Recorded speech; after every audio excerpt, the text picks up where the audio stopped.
Peter, great to catch up. Our fortnightly check on livestock industry around New Zealand, and I guess the big topic has been the livestock, the tragedy with the Gulf Livestock 1 off China. What an awful story that is, and I guess our hearts go out to those involved with the crew, and of course the loss of all those that cattle. Yeah, it is, Mark. It's an absolute tragedy, and tragedy for the people, obviously, and all the people involved.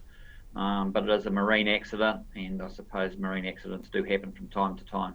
Mm-hmm. It is putting some pressure, obviously, back in New Zealand now with the suspension of exports in the short term.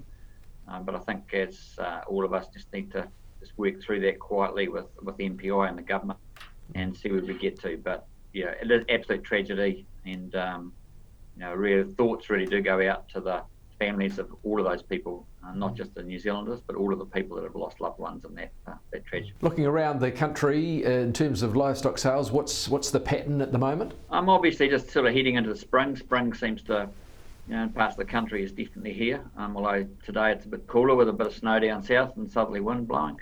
But we're just seeing the markets probably not quite as buoyant as we may have expected. I think there's a bit of caution out there. We're seeing the overseas markets, bit of caution coming back from there, and I think what we're seeing a little bit is just that high-end food service type market, where that market's a lot smaller than what it was 12 months ago. We just don't see the impact on that market coming through in lamb and beef prices. So not totally unexpected, but just not quite sure what that's going to look like in 6 months' time when we've got the main part of the season underway. So is this COVID really starting to have an impact, perhaps a more long-term impact? I think so, Mark. I think when you look at overseas markets, we've spent many years developing added value products and pushing it into food service, which is another word really for the restaurant trades.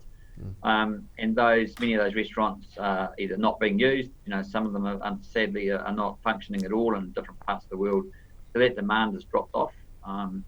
So therefore we're back into more of the commodity trading markets, which is, while the added value wasn't a huge part of our business overall, it was, maybe 25% of it, which was the sort of the icing on top, I suppose.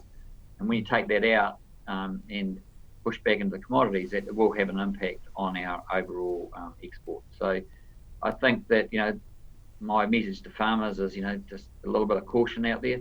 Although I think we may get a bit of an offset. We had droughts across big parts of the country. We may get an offset in that the prediction is that there will be less lambs born this year, as many as 1 million down on what was born last year. So there could be a little offset there as well. What are you hearing, if anything at all, about lambing and calving at the moment? Is it going to plan? I mean, the weather's mild. It's been very pleasant. It's been a great winter from the point of view of feed utilisation, Mark. But believe it or not, we've got areas in the country, Canterbury, East Coast and North Island, even Northland, starting to talk that they're getting a bit dry. They need a bit of rain. We've gone from drought to very wet conditions and now back to the semi-dry conditions. And there's nothing worse for the farming community than a dry spring. Dry winters we can live with. It's good for feed utilisation, but dry springs can be quite difficult to manage because you've got all those extra mouths to feed. But having said that, I think the survival rate for lambing and calving so far looks very good.